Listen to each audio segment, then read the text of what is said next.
আব্দুল্লাহ নামটি যেমন মধুর, ঠিক তেমনি তার আচরণও কোমল। আর এই নম্র আচরণের জন্য সে সকলের কাছেই প্রিয় পাত্র। বাবা মায়ের একমাত্র ছেলে। সময়ের চক্রে দিনের পর দিন বাড়তে থাকে আব্দুল্লাহর বয়স। এখন তার বয়স 20-র দিকে। পরিবারে রয়েছে তার একটি মাত্র বোন। বোনের বিয়ে হওয়ার প্রায় 7 বছর হয়ে গেল। ছোট্ট একটা কিউট ফুটফুটে ভাগ্নিও রয়েছে তার। বোনের বাড়িতে বেরোতে গেলে তো কোনো কথাই নেই। সারাটা দিন সে ভাগ্নির সাথে বাচ্চা ছেলের মতো খেলাধুলা করে। আব্দুল্লাহ এখন পড়ালেখা করে ঢাকা বিশ্ববিদ্যালয়ে। তার মেধার কাছে ক্লাসের সকলে হার মানতে বাধ্য। প্রচুর মেধাবী। দিনরাত 24 ঘন্টা পড়ালেখার উপরেই থাকে। অন্য ছেলেদের মতো হারাম রিলেশনে জড়িত নয়। ক্লাসে ঢুকলে মাথা নিচু করে থাকে। মেয়েদের দিকে মোটেও তাকায় না। ক্যাম্পাসের বাইরে বেরোলেও মাথা নিচু করে চলাফেরা করে। নিজের নজরকে সর্বদাই হেফাজত করার চেষ্টা করে। তবে আব্দুল্লাহর একান্তই ইচ্ছা জাগে মেয়েদের সাথে কথা বলতে, কিন্তু কথা বলার মতো সাহস খুঁজে পায় না। একদিন ক্যাম্পাসের ভেতর তার সামনে একটা মেয়ে এসে বলল, হ্যালো, আই এম সঞ্জিদা, আমরা কি কিছুক্ষণ কথা বলতে পারি? কিন্তু আব্দুল্লাহ কোনো কথা না বলে সেখান থেকে কেটে পড়ল। তার ব্যবহারে ক্লাসের অর্ধেক মেয়েই তার জন্য পাগল, কিন্তু সে কাউকে ঠাঁই দিচ্ছে না। কারণ সে জানত মেয়েদের সাথে কথা বললে তার নজরে জেনা হবে, আর এর জন্য তাকে আল্লাহর কাছে জবাবদিহিতা করতে হবে। সুতরাং সে মেয়েদের থেকে 100 হাত দূরে থাকত। তার এক বন্ধু ছিল সাঈদ। ছোটবেলা থেকেই একসাথে লেখাপড়া করত। সাঈদ এখন জগন্নাথ বিশ্ববিদ্যালয়ে অধ্যয়নরত। প্রতিদিন উভয়ের মাঝে কথোপকথন হয়। সাঈদের কাছ থেকে আব্দুল্লাহ পরামর্শ নিয়ে থাকে। আব্দুল্লাহর বয়স যখন 20-র কোঠায়, তখন তার মাঝে নারী নামের মরীচিকা স্থান করে নিল। নারীদের প্রতি আকর্ষণ আরও বেড়ে গেল। আরও বেড়ে যাওয়ারই তো কথা, কারণ এই বয়স থেকে সাধারণত আল্লাহ তাআলা নারীদেরকে পুরুষদের জন্য সুশোভিত করে দেন। ফলে পুরুষদের মনে বিয়ে করার একটা মনস্ক চলে আসে।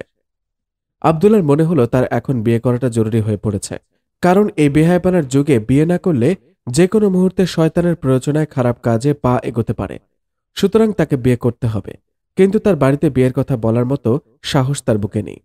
সাইয়েদ, বড় বিপদের মধ্যে আছি রে। কি হয়েছে বন্ধু? আমার এখন বিয়ে করতে হবে। আব্দুল্লাহর বিয়ের কথা শুনে সাইয়েদ খিলখিল করে হাসতে শুরু করল। তুই বিয়ে করবি? পাত্রী কই পাবি? কেন, দেশে কি পাত্রীর অভাব? তোর চাকরি বাকরি কিছুই নেই। কোন পিতায় তোকে তার আদরের কন্যার সাথে বিয়ে দেবে? তুই একটা ব্যবস্থা কর না বন্ধু। আচ্ছা, তোকে আমি কিভাবে সাহায্য করতে পারি? আমার আব্বুকে এ ব্যাপারে একটু বোঝা, যাতে তিনি রাজি হয়ে যায়। আচ্ছা, বুঝাবো নে। কদিন পর ক্লাসে নোটিশ এলো। করোনার জন্য পরের দিন সমস্ত স্কুল প্রতিষ্ঠান বন্ধ। নোটিশ পাওয়া মাত্রই সে জামা কাপড় গোছাতে লাগল। রাতেই রওনা করল বাড়ির উদ্দেশ্যে। সকালবেলা বাড়ি পৌঁছালো। আব্বু আম্মুর মুখ থেকে আপাতত বিয়ের চিন্তাটা মাথা থেকে বিদায় নিল। 15 দিন পেরিয়ে গেল, ভার্সিটি খুলল না। আবার 15 দিন পার হয়ে গেল, কিন্তু প্রতিষ্ঠান খুলল না। এভাবে 3 মাস পার হয়ে গেল, তারপরেও খুলল না স্কুল প্রতিষ্ঠান। মহল্লার মেয়েদের দেখে বিয়ে করার প্রভাবটা আরও চেপে বসল। তার একটাই কথা, আমি বিয়ে করব। কিন্তু বাড়িতে বলবো কিভাবে? ওদিকে আব্দুল্লাহর আব্বুও ছেলেকে বিয়ে দেওয়ার একটা চিন্তাভাবনা করছিল। ওগো শুনছো? আব্দুল্লাহর মা, এদিকে একটু আসো তো। কি হয়েছে শুনি? ছেলের তো বয়স হয়েছে, ওর বিয়ে দেয়া দরকার। তোমার মাথা খারাপ হয়ে গেছে নাকি? ছেলেকে বিয়ে দিলে বউকে খাওয়াবে কি, আর পড়ালেখারই বা কি হবে? এগুলো কি ভেবেছ? খালি বিয়ে বিয়ে করলে তো আর হবে না, এদিকেও একটু ভাবতে হবে। ছেলে আগে নিজের পায়ে দাঁড়াতে হবে, তারপর বিয়ে। বিয়ে করার পর না হয় বউকে বাপের বাড়িতে রাখবে, আর বিয়ে করলে বৌমার প্রেরণায় সে এমনিতেই কর্মিষ্ঠ হয়ে উঠবে। কি বলো? বুঝলাম, কিন্তু পড়ালেখার কি হবে? বিয়ে করলে তো একদমই পড়ালেখায় মন বসবে না। বসবে বসবে, বিয়ে করলে মন সবসময় ফুর্তিতে থাকে, আর মনে ফুর্তি থাকলে পড়ালেখায় এমনিতেই মন বসবে। আচ্ছা, তুমি যেটা ভালো মনে করো, কিন্তু আব্দুল্লাহকে তো একবার বলা দরকার, সে বিয়ে করতে রাজি হয় কিনা। আচ্ছা, ওর সাথে কথা বলবো না। পরের দিন আসরের নামাজের পর আব্দুল্লাহ ডাক পড়ল। বাবা আব্দুল্লাহ, এদিকে একটু আয় তো। কি হয়েছে আব্বু, কিছু বলবেন? দেখ, তোর বয়স হয়েছে, এখন তোর বিয়ে করা দরকার, তাই না? তোর বিয়ে দিতে চাই। বাপের মুখে এ কথা শুনে আব্দুল্লাহ মনে মনে বলতে শুরু করল, আল্লাহ, এ আমি কি শুনছি? এ যেন মেঘ না চাইতে বৃষ্টি। আব্বু, তোমরা যেটা ভালো মনে করো। তার মানে আব্দুল্লাহ রাজি? তাহলে এখন লাগবে শুধু বউ আর কাজী। তাহলে তোমার জন্য পাত্রী দেখা শুরু করা যায়। আচ্ছা বাবা, তোমার কি কোনো পছন্দের মেয়ে আছে যাকে তুমি মহব্বত করো? না আব্বু, তেমন কেউ নেই। আচ্ছা, তাহলে তোর দুলাভাই আর মামাকে বলি পাত্রী দেখতে। আব্দুল্লাহ মহা খুশি। খুশির খবর বন্ধুকে জানাতে কল করল। বন্ধু সাহেদ, কেমন আছিস? আলহামদুলিল্লাহ, তুই? আমি তো ভালোর ভালো। এত ভালো কি ব্যাপার, খুশি খুশি লাগতেছে? হ বন্ধু, এত খুশি কেন? একটু বারান্দায় যা, আর আকাশের দিকে তাকিয়ে দেখ।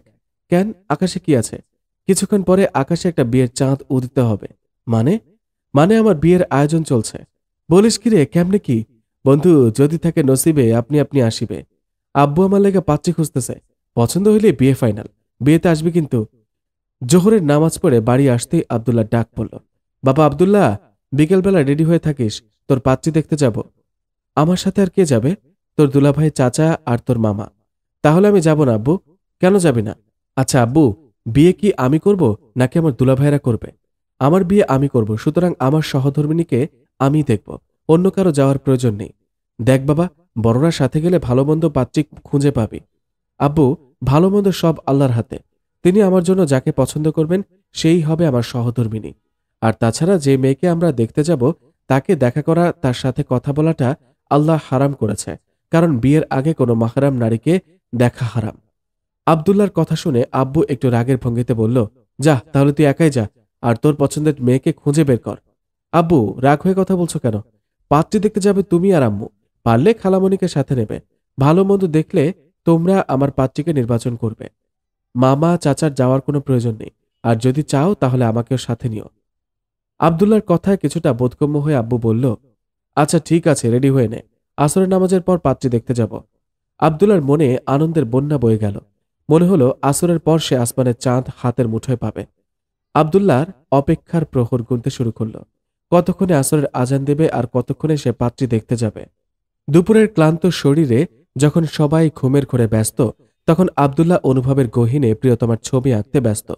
মাথায় চক্কর খাচ্ছে, কেমন হবে মনের মানুষটি? আমার মনের মতো হবে তো? অপেক্ষার প্রহর গুনতে গুনতে ঘনিয়ে এলো সেই পাত্রী দেখার লগ্ন। আব্বু আম্মু খালামণির সাথে আব্দুল্লাহ সহ রওনা হলো পাত্রীর বাড়ির দিকে। বাড়িতে পৌঁছতে দেখতে পেল মেয়ের বাড়ি ইট পাথরের প্রাসাদে ঘেরাও করা, বাড়ির ভেতরে পর্দা করা। আব্দুল্লাহদের দেখে মেয়ের বাবা অতিথি আপ্যায়ন স্বরূপ ঘরের ভেতর বসতে দিল। কথাবার্তা চলছে। আব্দুল্লাহর মন উচপিচ করছে, কতক্ষণে দেখতে পাবো প্রিয়জনকে।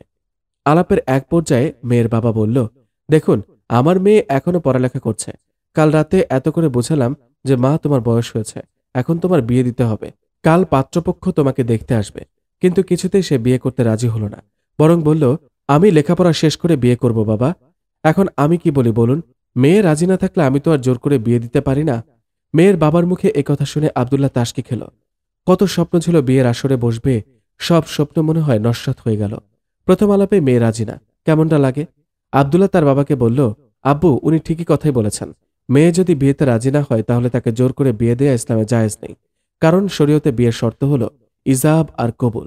ইজাব হচ্ছে বিয়েতে মেয়ের রাজি থাকা, আর কবুল মানে বিয়েটাকে গ্রহণ করা।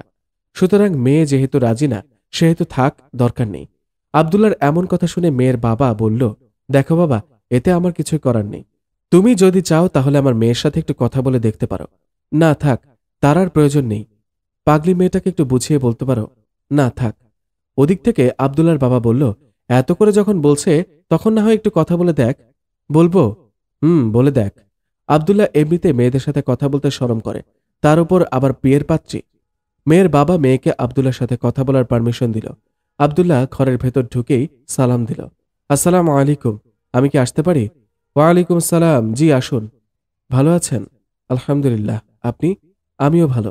দু চারটা কথা বলে আব্দুল্লাহ চুপ হয়ে দাঁড়িয়ে রইল। কি হলো, কিছু বলবেন? মানে, আপনার বিয়ে করতে সমস্যা কোথায়? না মানে, বিয়েতে রাজি হতে সমস্যা কি? দেখুন, আমি এখন লেখাপড়া করছি। আমি চাই পড়ালেখা শেষ করে বিয়ে করব। ও আচ্ছা। আপনার মুখের ঘোমটাটা একটু তুলবেন? না, কারণ আপনি আমার জন্য মাহরাম। তবে যেহেতু আমাকে দেখতে আসছেন সেহেতু আমার মুখ দেখাতে পারি।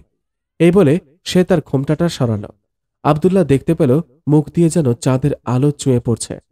তাকে দেখে আব্দুল্লাহ পুরাই পাগল হয়ে গেল। আর কিছু বলবেন? না, আর কিছুই বলার নেই। তাহলে এখন আসতে পারেন। আপনার জন্য সবাই নিচে অপেক্ষা করছে। ওহ, একটা প্রশ্ন তো করাই হলো না। জি বলুন, আপনার নামটা কি? আমার নাম সুমাইয়া জান্নাত। মাশাআল্লাহ, অনেক সুন্দর নাম। আব্দুল্লাহ বাড়িতে এসে তার খালামণিকে বলল, খালা, ওই মেয়েকে আমার খুবই পছন্দ হয়েছে।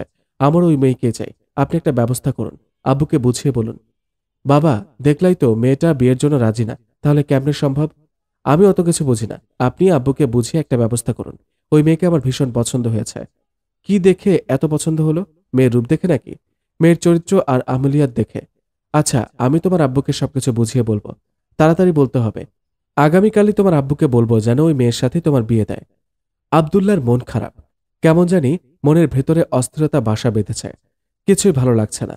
বারবার আব্বুর সামনে মেয়েটার কথা বলার জন্য যায়, কিন্তু বলবো বলবো করে বলা হয় না। ওদিকে মেয়ের বাবা আব্দুল্লাহকে পছন্দ করেছে, সেই সাথে পছন্দ করেছে তার ফ্যামিলিকেও, কিন্তু তার মেয়ে বিয়ে করতে রাজি না। খালামণি আব্দুল্লাহর মাকে ফোন কলে সব কথা খুলে বলল, আব্দুল্লাহর বাবা, মেয়েটাকে তো আব্দুল্লাহর পছন্দ হয়েছে, দেখো না কোনো একটা ব্যবস্থা করতে পারো কিনা। আমার আবার এখানে দেখার কি আছে? মেয়ে তো এক কথাই বলেছে সে পড়ালেখা শেষ করে বিয়ে করবে।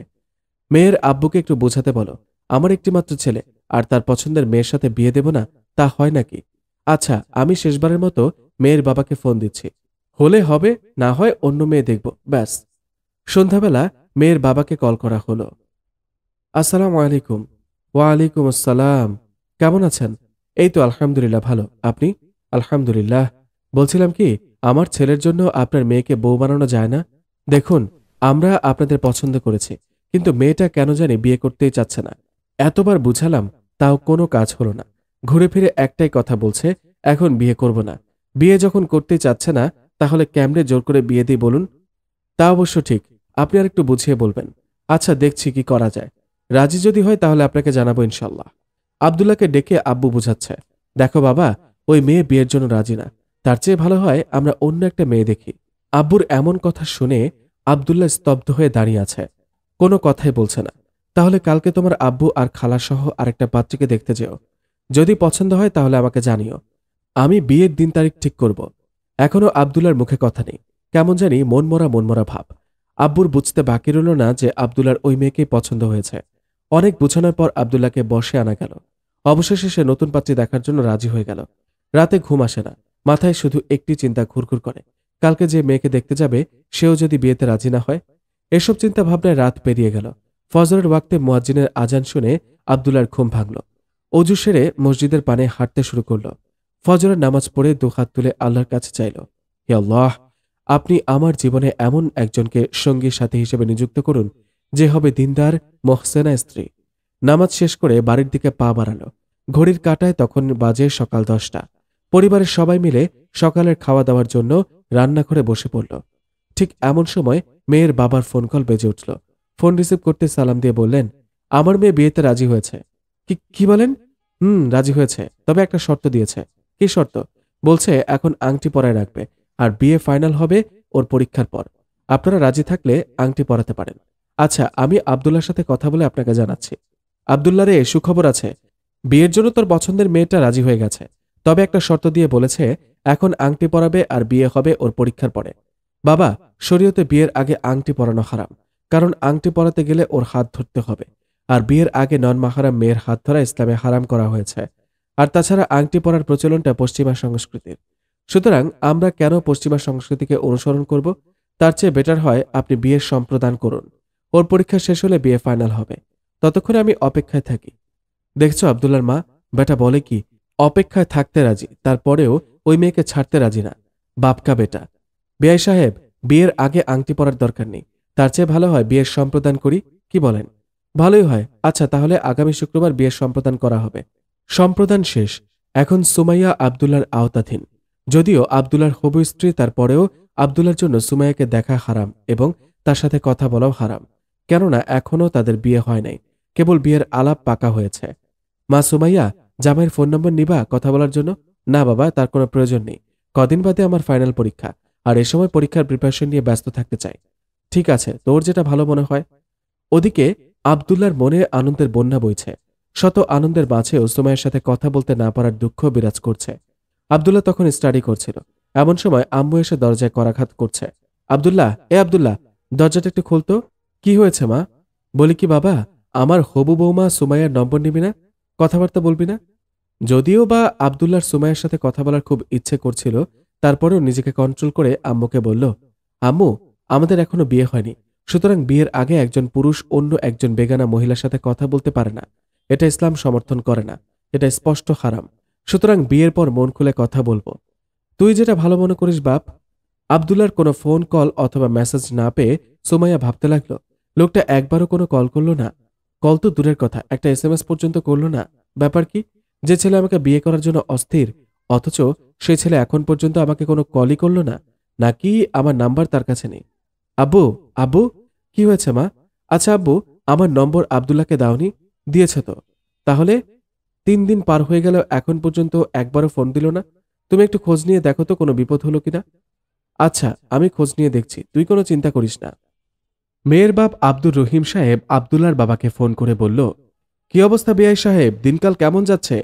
এই তো আলহামদুলিল্লাহ, ভালোই যাচ্ছে। আপনার? আলহামদুলিল্লাহ। বিআই সাহেব অসুস্থ নাকি? কই না তো। আব্দুল্লাহ বাবাজির কি খবর? বাবাজি তো ভালো মন্দ কথাই বলে না, শরম করে নাকি? জানি না, ছেলে মানুষ শরমও করতে পারে। আচ্ছা, বাবাজির ফোন নাম্বারটা দিন তো। আচ্ছা, দিচ্ছি। মাগরিবের নামাজ পড়ে যখন জিকিরে বসবে ঠিক সেই সময় আব্দুল্লাহর কল বেজে উঠল। আব্দুল্লাহ কল কেটে দিল।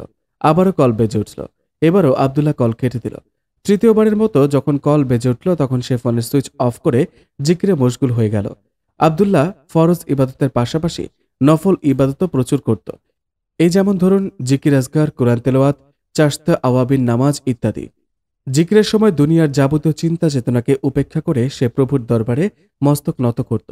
যবে থেকে আব্দুল্লাহ মসজিদের ইমাম সাহেবের কাছ থেকে শুনেছে আল্লাহর জিকির অন্তরের কলুষতাকে বিদূরিত করে দেয়, তবে থেকে সে প্রভুর জিকিরে ব্যস্ত হয়ে যায়।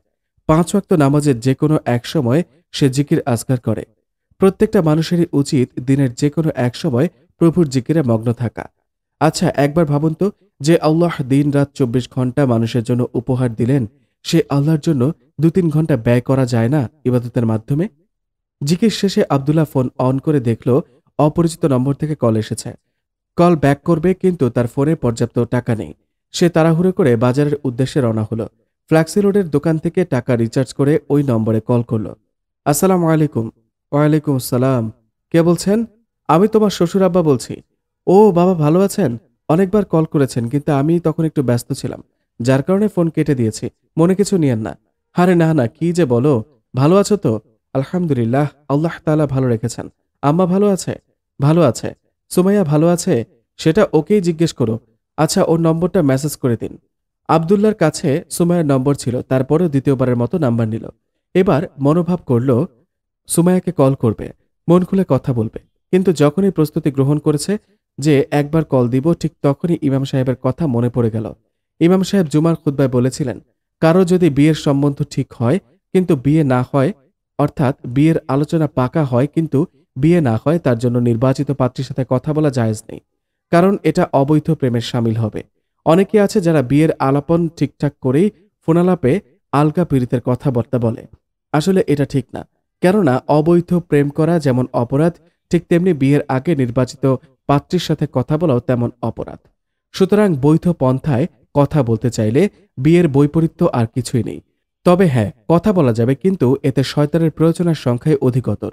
অতএব এই বিষয়টা লক্ষ্য রাখতে হবে। ইমাম সাহেবের এই মূল্যবান আলোচনাটা মনে পড়ল আব্দুল্লাহ আর সুমাইয়াকে কল করল না। ওইদিকে সুমাইয়া ভাবতে লাগলো, আচ্ছা, জীবনে অনেক মানুষ দেখেছি, কিন্তু আব্দুল্লাহর মতো বোকা মানুষকে কখনো দেখিনি। বিয়ে তো ঠিকঠাক, তারপরেও একবারের জন্য কল করল না। বিয়ের আগে হলে আলাদা কথা ছিল, বাট শরম করে নাকি আমি নিজে থেকে কল করে কথা বলবো? না না, আমি কল করব না। দেখি কতদিন পর আমার সাথে কথা বলে। আব্বু, আব্বু। কি হয়েছে মা?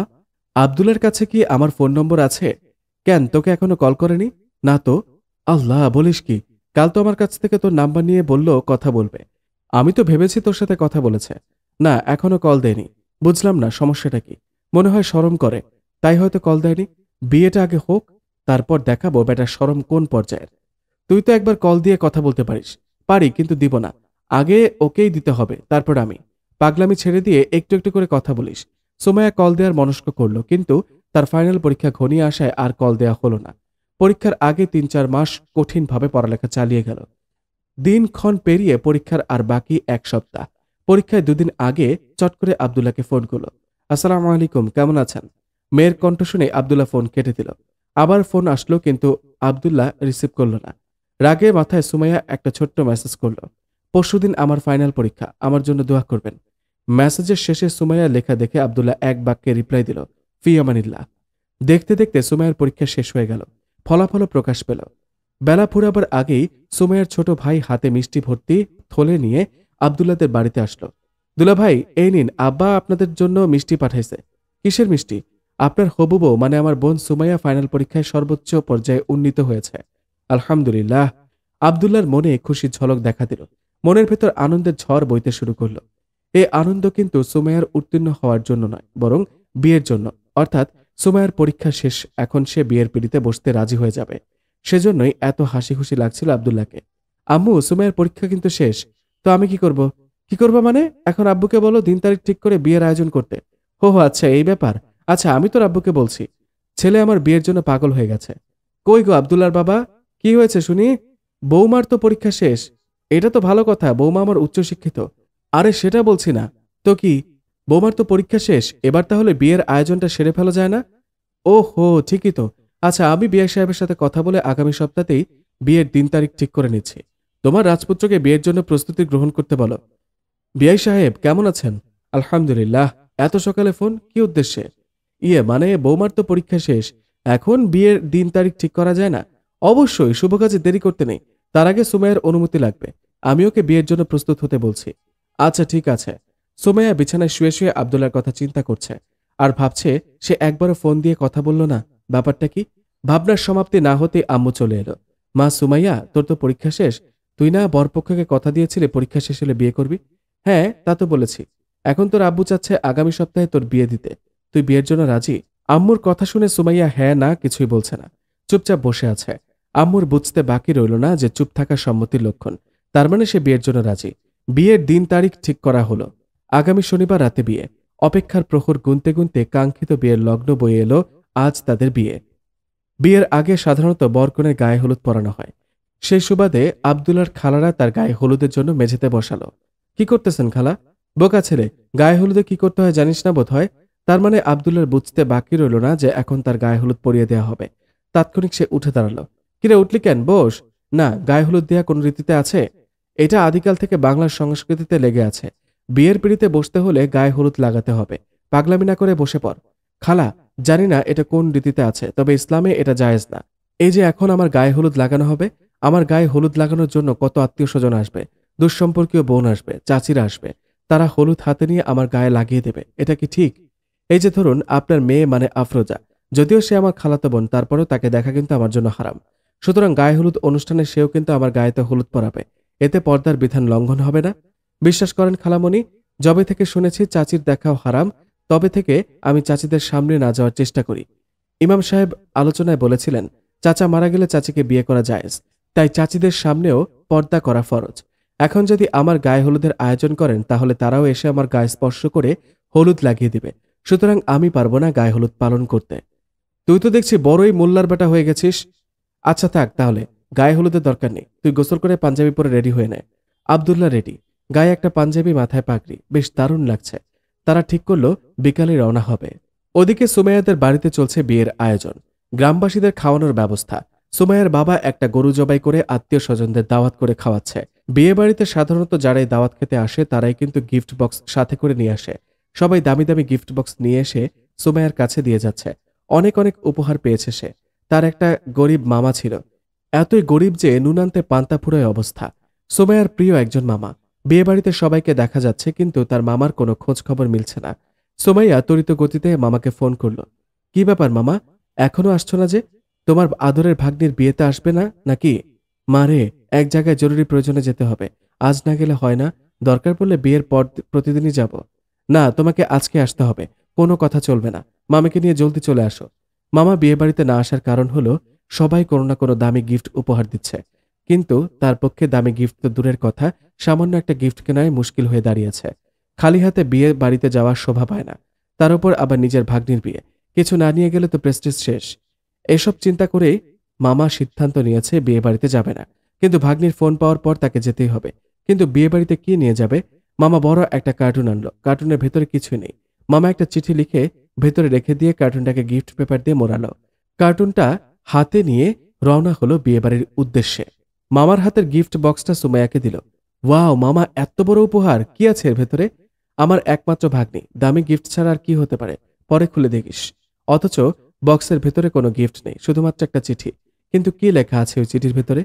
ঠিক বিকেলে আব্দুল্লাহ রওনা হলো। মাইক্রোবাসের ভেতরে আনন্দ ফুর্তির এক পর্যায়ে ডিজে গান বাজাতে শুরু করলো। গান দেয়া মাত্রই আব্দুল্লাহর কানে হাত দিয়ে চেপে ধরল। উফ, গানটা বন্ধ করো, অসহ্য লাগছে। কিন্তু কে বা কার কথা শুনে? বিয়ের আনন্দে গান থাকবে না তা হয় নাকি? গান যখন বন্ধ করলো না তখন আব্দুল্লাহ রাগের ভঙ্গিতে বলল, গান বন্ধ করবে নাকি আমি গাড়ি থেকে নেমে যাব? যাক, আব্দুল্লাহ রাগের ভঙ্গি কাজে লাগলো। গান অফ। ভাই ব্রাদাররা আব্দুল্লাহকে বলল, তোর সমস্যা কি রে? গান বাজালে প্রবলেম কোথায়? বিয়ের বাড়ির মজাই তো হলো গান বাজনা করা। এভাবে যদি গান বাজাতে নিষেধ করিস তাহলে আমরা কেউ তোর বিয়েতে যাচ্ছি না, তুই একাই যা। আরে রাগ করতেছিস কেন? আমার কথা তো একবার শোন। গান বাজনা করা কি জানিস শতভাগ হারাম। আল্লাহ রসুল সাল্লাল্লাহু আলাইহি ওয়াসাল্লাম যখন কোনো বাদ্যযন্ত্রের আওয়াজ শুনত তখনই তিনি কানে হাত দিয়ে চেপে ধরত। এটা স্পষ্ট গর্হিত কাজ। সুতরাং কোনো মুসলমানের জন্য গান বাজনা করা বৈধ হবে না। তোরা বিয়েবাড়ির আনন্দে গান বাজাচ্ছিস, তাই না? আরে ভাই, দুনিয়াটা আনন্দের জায়গা নয়, দুনিয়াটা আমল করার জায়গা। এখানে নেক আমল করবি আর জান্নাতে বসে আনন্দ করবি। তখন না হয় আল্লাহর কাছে ফরিয়াদ করবি যে আল্লাহ, দুনিয়াতে তো আরাম আয়েশ সবকিছুই ভুলে আপনার ইবাদত করেছে, গান বাজনা করিনি, কিন্তু এখন একটু গান বাজনা করার সুযোগ দাও। দেখতে চাই গান বাজনায় ফায়দাটা কি। মানুষ দুনিয়ার বেড়াজালে বন্দী, যার ফলে জান্নাতের নাজ নিয়ামতকে অনুভব করতে পারে না। যদি অনুভব করত তাহলে জান্নাত পাওয়ার জন্য দুনিয়ায় নেক কাজে পাল্লা দিত। আব্দুল্লাহ নসিহামূলক কথাবার্তা শুনে সবাই কিছুটা হলে বুঝতে পারল। গান বাজনা টোটালি অফ করল। ঘড়ির কাঁটা দেখতে দেখতেই তারা সুমাইয়াদের বাড়িতে পৌঁছে গেল। গাড়ি থেকে নেমে আব্দুল্লাহ অবাক পানে বাড়ির চারদিকে তাকিয়ে রইল। বিয়ে বাড়ি বলে কোনো চিহ্নই নেই, নেই রং বেরঙের লাইটিং শো, কেবল মাত্র খাওয়া দাওয়ার জন্য ডেকোরেটরের চেয়ার টেবিল ছাড়া। কোনে পক্ষের লোকজন এসে আব্দুল্লাহকে ভিতরে নিয়ে গেল। কোনে সুমাইয়াকে দেখে আব্দুল্লাহ পুরাই অবাক। যেখানে তার বধূ হয়ে সাজগোজ করার কথা, সেখানে সে বোরকা হিজাব নেকাব পরে বিয়ের আসরে বসে আছে। কি এক আশ্চর্য ব্যাপার, তাই না? শুধুই কি তাই, সে হাতে পায়ে মোজাও পরে আছে, অর্থাৎ তার চেহারার কোনো অংশ দেখার মতো কৌশল নেই। সুমাইয়ার এই ধার্মিকতা দেখে আব্দুল্লাহ মুখরিত। কিন্তু যারা আব্দুল্লাহর সাথে এসেছে তারা কোনেকে দেখার জন্য মুখের ওপর থেকে নেকাবটা সরাতে বলছে। সুমাইয়া মোটেও সরাবে না। ইমাম সাহেব আর কাজী চলে এলো। বিয়ের দেনমোহর ধার্য করা ছিল। আব্দুল্লাহ তার নগদে পরিশোধ করল। আর দেনমোহর পরিশোধ করা একান্ত জরুরি।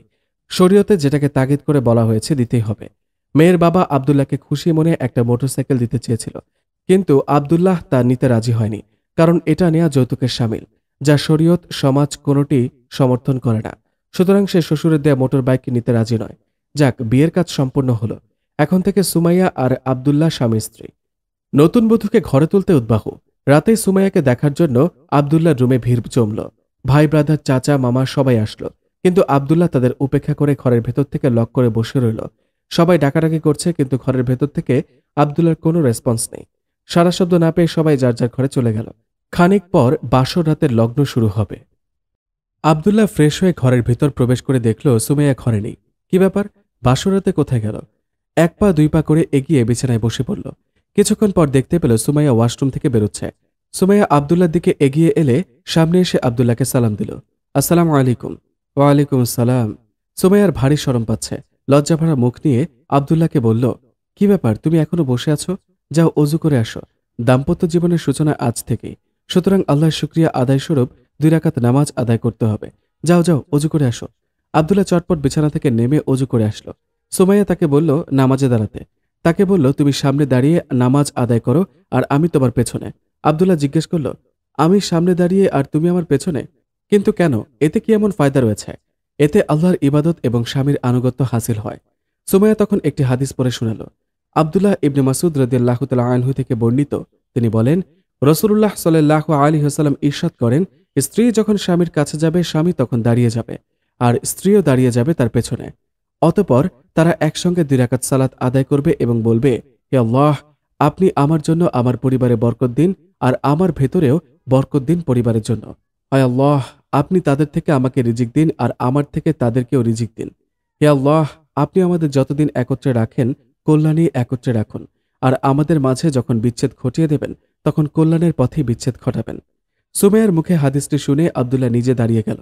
2 রাকাত নামাজ শেষ করে আব্দুল্লাহ মোনাজাত ধরল আর আল্লাহর কাছে ফরিয়াদ করল তাদের দাম্পত্য জীবন যেন সুখের হয়।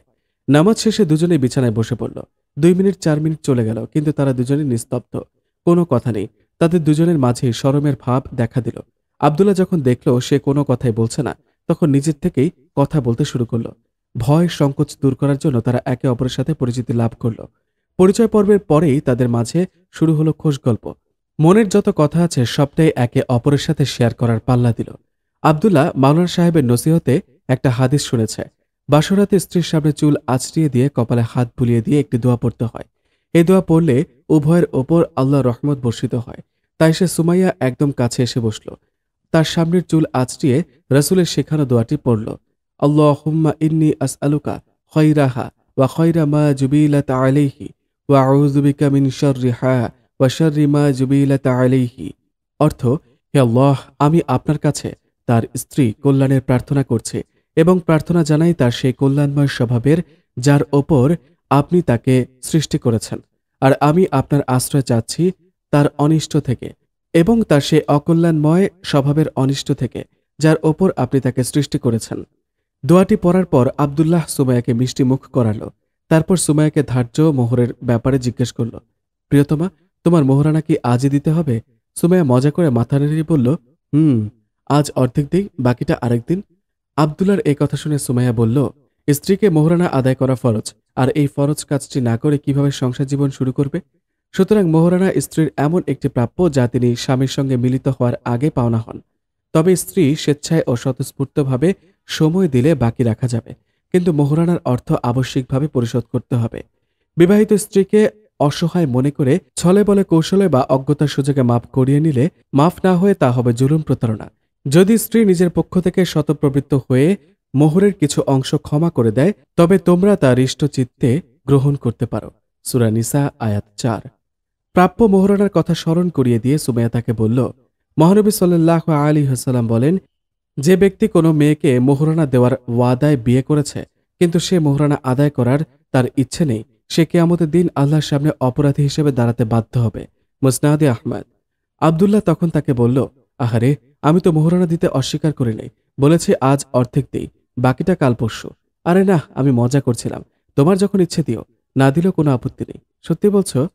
সত্যি। আব্দুল্লাহ তার হাত ধরল, আবার শুরু করলো গল্প। স্বামী স্ত্রীর এই মধুর গল্প দুনিয়ার কোনো হীরা জহরত দিয়ে কেনা যায় না। গল্পের এক পর্যায়ে আব্দুল্লাহ তাকে বলল, প্রিয়তমা, জীবনে চলার পথে যদি আমার কোনো ভুল ত্রুটি তোমার নজরে আসে তাহলে আমাকে বলবে। শয়তানের প্ররোচনায় পড়ে যদি তোমার উপর রাগ করি তাহলে আমায় বলবে, আমি রাগ নিবারণের চেষ্টা করব, আমার উপর ক্ষিপ্ত থাকবে না। আব্দুল্লাহর এসব কথা বলার কারণ হলো সে শায়খদের কাছ থেকে শুনেছে রাসূল সাল্লাল্লাহু আলাইহি ওয়াসাল্লামের সাহাবী আবু দারদা রাদিয়াল্লাহু তাআলা আনহু বাসরাতে তার স্ত্রীকে পরামর্শমূলক বলেছিলেন, যখন আমাকে দেখবে যে আমি রেগে গেছি তখন আমার ওপর প্রতিশোধ না নিয়ে আমাকে বলবে, আমি শুধরে নেব। তাই হয়তো স্বামীর ওপরেও মুখ চালায়, তাই একটু মানিয়ে চলবেন। আবুল আসওয়াদ রাদিয়াল্লাহু তাআলা আনহু তার স্ত্রীকে বলেছিলেন, প্রিয়, আমি ক্রোধরত অবস্থায় তোমার সাথে কথা বললে তুমি আমার মুখের ওপর কথা বলবে না, এতে আমাদের ভালোবাসা চিরস্থায়ী ও মধুর হবে। আব্দুল্লাহর উপদেশ শুনে সুমাইয়া তার হাতের ওপর হাত রেখে বলল, প্রিয়, মেয়েদের মন ঠুনকো কাচের পাত্র, সামান্য কথার আঘাতে তা ভেঙে যায়, তাই হয়তো স্বামীর উপরে মুখ চালায়, এদিকটা একটু মানিয়ে চলবেন। ইনশাআল্লাহ। প্রিয়ে, এখন থেকে তুমি আমাদের পরিবারের একজন, সুতরাং আমার আব্বু আম্মুর সাথে সদাচরণ করবে। আর হ্যাঁ, বাড়িতে থাকাকালীন সময়ও পর্দা করে চলবে, পারবে না? পর্দা তো অবশ্যই করব, কারণ এটা নারীর জন্য ফরজ বিধান, সুতরাং এটাকে লঙ্ঘন করা যাবে না। আরেকটা কথা। বলো। আমার ভাই, চাচা, মামা কারোর সামনে যাবে না, এদের সামনে পর্দা করবে, কারণ এরা তোমার জন্য গায়রে মাহরাম। আচ্ছা আমার স্বামী। খোশ গল্প করতেই ঘড়ির কাঁটায় বেজে গেল রাত 12টা। সুমাইয়ার খুব ঘুম পাচ্ছে। ওগো, আমার খুব ঘুম পাচ্ছে। তাহলে শুয়ে পড়ো, ঘুমাও। সুমাইয়া বিছানায় শুয়ে পড়ল। আব্দুল্লাহ তার পোশাক বদলিয়ে ঘরের লাইটের সুইচ অফ করে সুমাইয়ার পাশে শুয়ে পড়ল। মসজিদের মিনার থেকে মুয়াজ্জিনের আজানের মধুর সুর ভেসে আসছে। সুমাইয়া ঘুম থেকে উঠে পড়ল।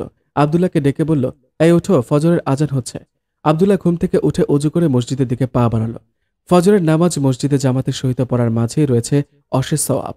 ফজরের নামাজ হলো ইমানি পরীক্ষা। পরীক্ষাটি কঠিন কিন্তু অসাধ্য নয়। বিশিষ্ট ফকিহ সাহাবী হযরত আব্দুল্লাহ বিন মাসউদ রাদিয়াল্লাহু তাআলা আনহু নবী সাল্লাল্লাহু আলাইহি ওয়াসাল্লামের কাছে জানতে চাইলেন, আল্লাহ তাআলার কাছে বান্দার কোন আমল বেশি প্রিয়? উত্তরে রাসূল সাল্লাল্লাহু আলাইহি ওয়াসাল্লাম বললেন, আল্লাহ তাআলার কাছে সর্বাধিক প্রিয় আমল হলো যথাসময়ে নামাজ আদায় করা, এরপরে মাতা-পিতার সাথে সদাচরণ করা, এরপরে আল্লাহর রাস্তায় লড়াই করা। সম্মানিত দর্শক, এখানে রাসূল সাল্লাল্লাহু আলাইহি ওয়াসাল্লামের মাতা-পিতার সাথে সদাচরণের পূর্বে যথাসময়ে নামাজ আদায়ের কথা বলেছেন। ফজরের নামাজ পার্থক্য করে দেয় মুনাফিক আর ঈমানদারদের মাঝে। যারা প্রতিনিয়তই জামাতের সহিত ফজরের নামাজ পড়ে তারা জাহান্নামে প্রবেশ করবে না। হযরত উমারা বিন রুবাইয়া রাদিয়াল্লাহু তাআলা আনহু বর্ণনা করেন, আমি রাসূল সাল্লাল্লাহু আলাইহি ওয়াসাল্লামকে বলতে শুনেছি, যে ব্যক্তি সূর্যোদয়ের পূর্বে ও সূর্যাস্তের পূর্বে ফজর আর আসর নামাজ আদায় করবে সে কখনো জাহান্নামে প্রবেশ করবে না। সহিহ মুসলিম শরীফের হাদিস। আব্দুল্লাহ ফজরের নামাজ পড়ে চটপট বাড়িতে চলে আসলো। ঘরে প্রবেশ করে দেখতে পেল সুমাইয়া কোরআন তেলাওয়াত করছে। স্ত্রী কোরআন পড়া দেখে আব্দুল্লাহ মুগ্ধ হয়ে গেল। আসলে কোরআন তেলাওয়াতটা হচ্ছে সর্বোত্তম ইবাদত।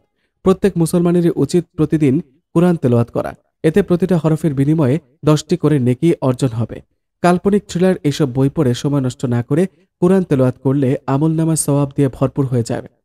কিন্তু আফসোস, আমরা আজ কোরআন থেকে দূরে সরে যাচ্ছি। সুমাইয়ার কোরআন তেলাওয়াত করা শেষ হলে আব্দুল্লাহ তাকে বলল, এই শোনো, আজকে আমাদের বাড়িতে ওয়ালিমা অনুষ্ঠান হবে, মানে বৌভাত।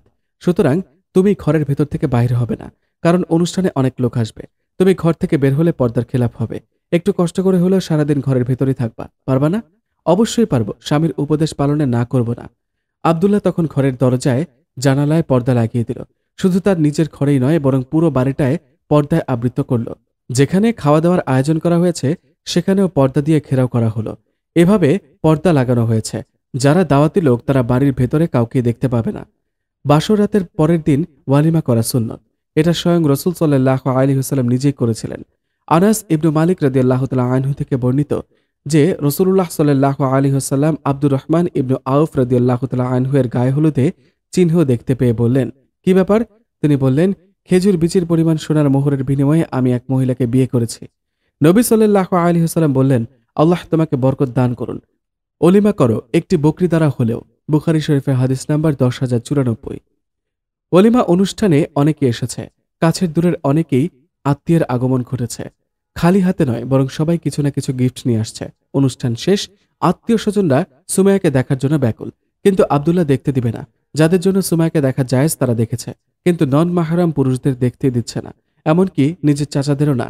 চাচারা এক পর্যায়ে ভীষণ রাগ করে আব্দুল্লাহকে বলল, ভাতিজা, শেষবারের মতো বলছি, বৌমাকে কি দেখতে দিবে, নাকি তোমার সাথে সব সম্পর্কই শেষ করে দিব?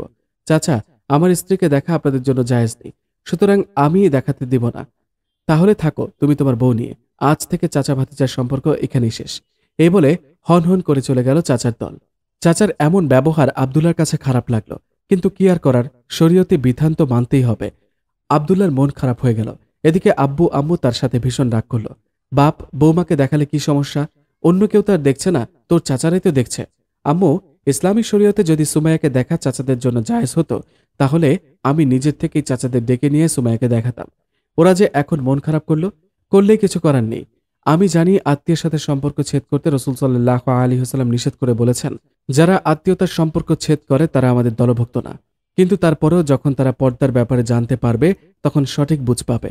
আব্দুল্লাহর বিয়ের অনুষ্ঠানেও অনেক গিফট বক্স উপহার স্বরূপ এসেছে। সন্ধ্যাকালে সুমাইয়া আর আব্দুল্লাহ গিফট বক্সগুলো খুলতে শুরু করলো। জানো, আমার মামা আমার জন্য বড় গিফট করেছেন। কি গিফট করেছে তা তো এখনো দেখিনি। দাঁড়াও, আমার গিফটগুলো আনছি। একসাথে সবগুলো খুলে দেখি। সুমাইয়া তার পাওয়া গিফটগুলো আনলো। একের পর এক গিফট বক্স খুলে দেখলো বেশ দামি দামি সবগুলোই।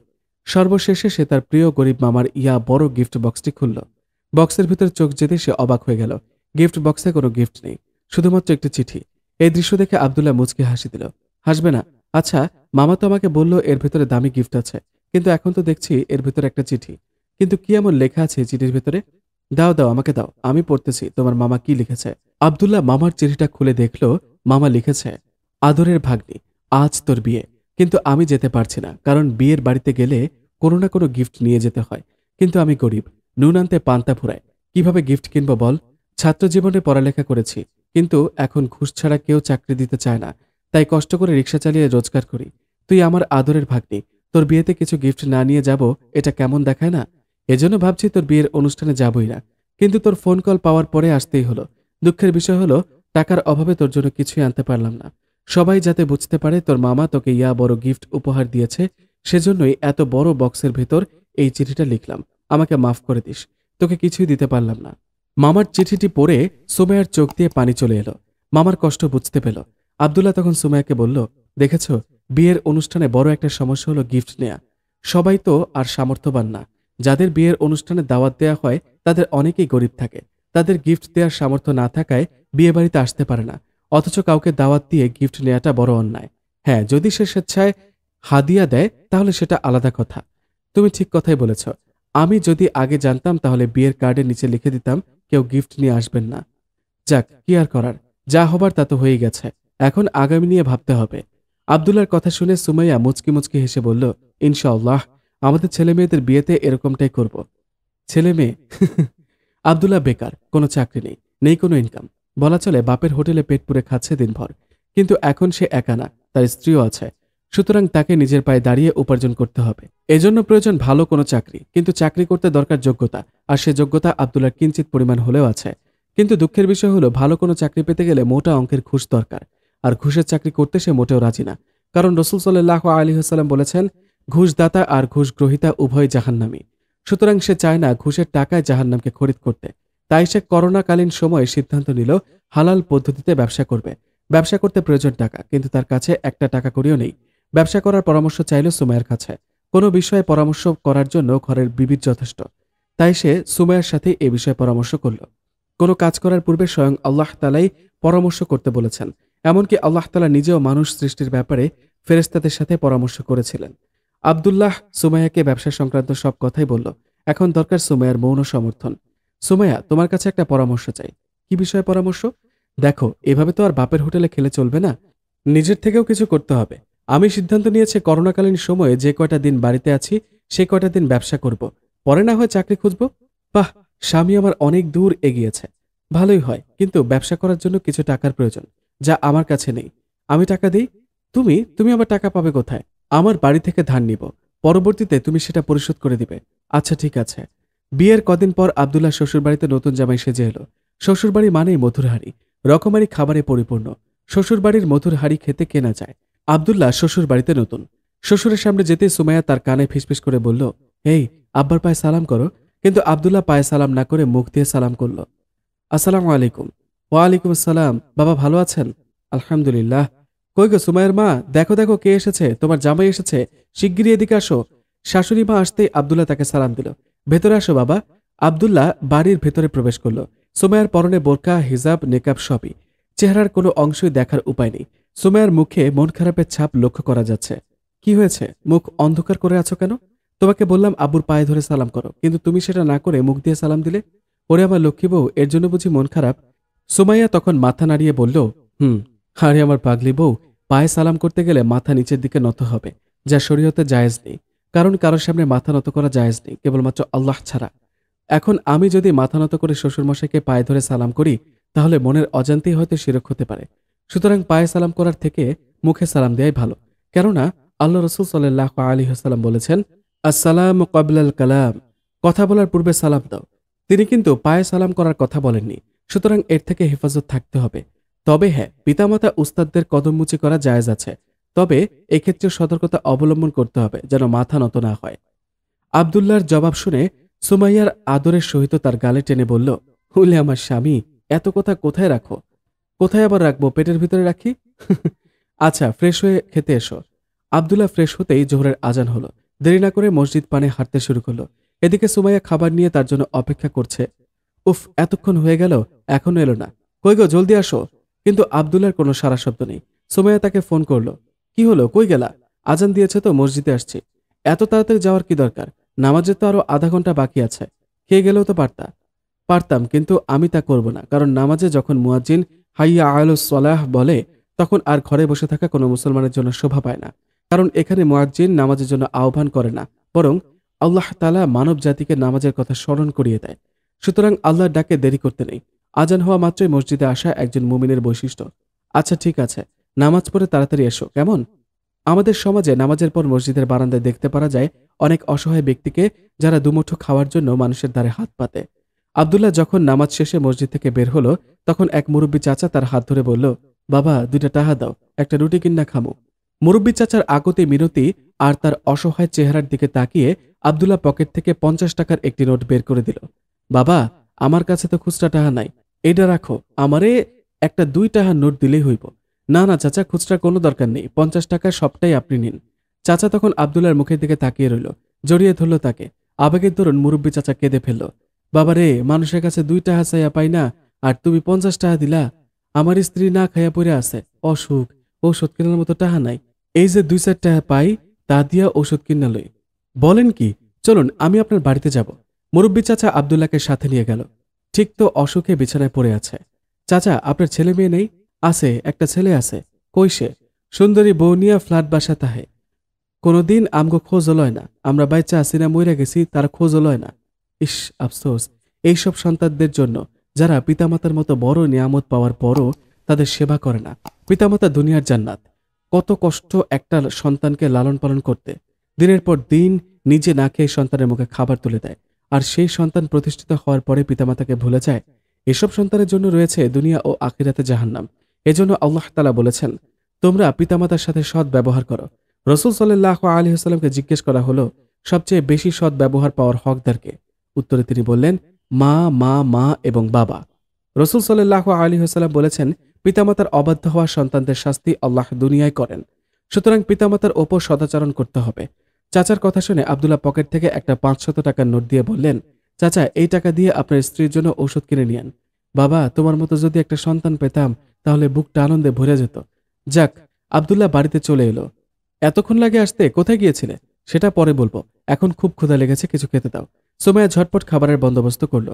খাবারের আয়োজন দেখে আব্দুল্লাহ অবাক। এত খাবার, পোলাও, 4 প্রকারের গোশত, মাছ, ডিম, আরো কত কি।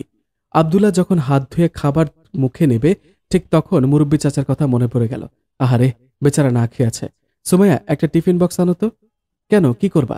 তোমাদের বাড়ির পাশে এক মুরব্বী চাচা না খেয়ে আছে, তার জন্য কিছু খাবার নিয়ে যায়। এ তো দেখছি দরদি মজনু।